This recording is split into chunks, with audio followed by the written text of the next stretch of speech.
Salut tout le monde, bienvenue dans cette nouvelle vidéo. Aujourd'hui, on va discuter d'une figure du folklore de Harry Potter que vous ne connaissez peut-être pas très bien.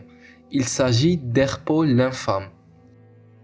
Herpo était un ancien mage noir grec. Nous n'avons pas de date exacte quant à la période pendant laquelle il vivait, mais nous savons que c'était il y a très longtemps, car il est reconnu comme l'un des tout premiers mages noirs ayant jamais existé.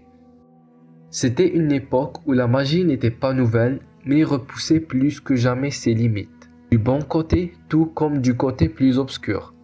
Cela était en grande partie dû au conflit qui était en cours entre les sorciers et les moldus, où les sorciers étaient diabolisés et chassés par la population moldue. Le sorcier et la marmite sautillante, une petite histoire dans le livre de Biddle le Barde explique l'état des relations entre sorciers et moldus. Alors que les chasses aux sorciers devenaient de plus en plus féroces, les familles de sorciers ont commencé à mener une double vie, utilisant des charmes de dissimulation pour se protéger et leur famille. Au XVIIe siècle, tout sorcier ou sorcière qui choisissait de fraterniser avec des moldus devenait suspect, voire un paria dans sa propre communauté. De nombreux sorciers et sorcières ont été forcés de se cacher en évitant de riposter pour ne pas rendre potentiellement la situation plus grave. Mais sachez qu'à cette époque, la plupart des sorciers n'étaient pas encore éduqués sur la magie et comment l'utiliser. Poudlard n'existait pas encore et beaucoup de sorciers nés moldus par exemple ne savaient même pas ce qu'ils étaient. Alors, beaucoup de sorciers ont décidé que le mieux serait tout simplement de cacher leur existence en utilisant par exemple des sortilèges de dissimulation, de repousse moldu et dans des situations plus difficiles, des sortilèges de confusion ou d'amnésie. Et c'est comme ça que peu à peu, la société magique telle qu'on connaît était née. Cependant, certains sorciers n'étaient pas d'accord et ont décidé de repousser le mal par le mal et ont commencé ce qu'ils appellent le mouvement de la rétribution.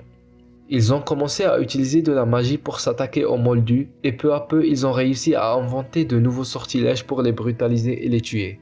C'était comme ça que les premières traces de magie noire ont vu le jour. Herpo était l'un de ces sorciers. Il a consacré sa vie à produire et à repousser les limites de la magie noire plus que n'importe qui à son époque. Un peu comme l'histoire d'Echrisdis, le possible créateur des détraqueurs, sujet qu'on a traité dans la dernière vidéo. Herpo était probablement le tout premier fourche-langue, et pour cette raison on croit qu'il est l'ancêtre lointain de Salazar Serpentard et de Voldemort. L'affinité d'Herpo pour les serpents et ses différentes expériences de magie a conduit à sa création du tout premier basilic, un gigantesque serpent qui tue tous ceux qui le regardent directement dans les yeux. Faut imaginer à quel point fallait être ambitieux, talentueux et maléfique pour pouvoir créer une telle créature. Mais la création du basilic n'est pas là où Herpo s'était arrêté. Pendant des années, il a continué à se dépasser et à pousser encore plus loin les limites non seulement de la magie, mais aussi des lois de la nature. Et est finalement devenu le tout premier sorcier non seulement à réaliser, mais à inventer l'une des formes de magie les plus sombres possibles. C'était la division de son âme et son enfermement dans un Horcrux. Le but ultime de la création d'un Horcrux est d'atteindre l'immortalité. Et pour créer un Horcrux, il fallait assassiner quelqu'un. Cependant, en sachant que même connaissant la façon exacte de comment créer un Horcrux, beaucoup de mages noirs n'ont quand même pas réussi à atteindre ce but. C'était tellement difficile et certains sont même morts en essayant de le faire. À part Voldemort, on ne connaît aucun autre sorcier qui aurait réussi à produire un Horcrux.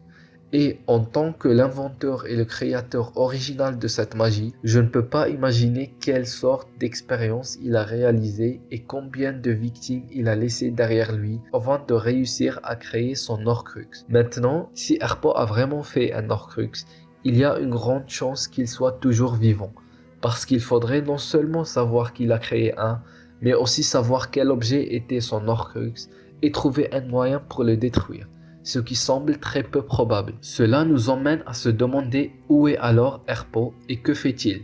La théorie la plus probable dit qu'il se cache sous une nouvelle identité et qu'il s'agit peut-être de Howell Bullock, un sorcier dont personne ne sait rien de lui, à part le fait qu'il est l'auteur du fameux livre Les secrets de la magie noire.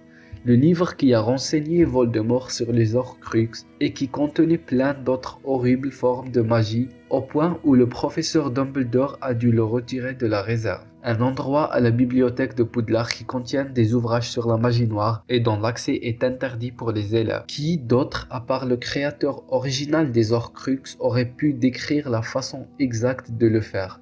Et pourquoi une personne qui aurait tant de savoir sur ce type de magie serait-elle totalement inconnue?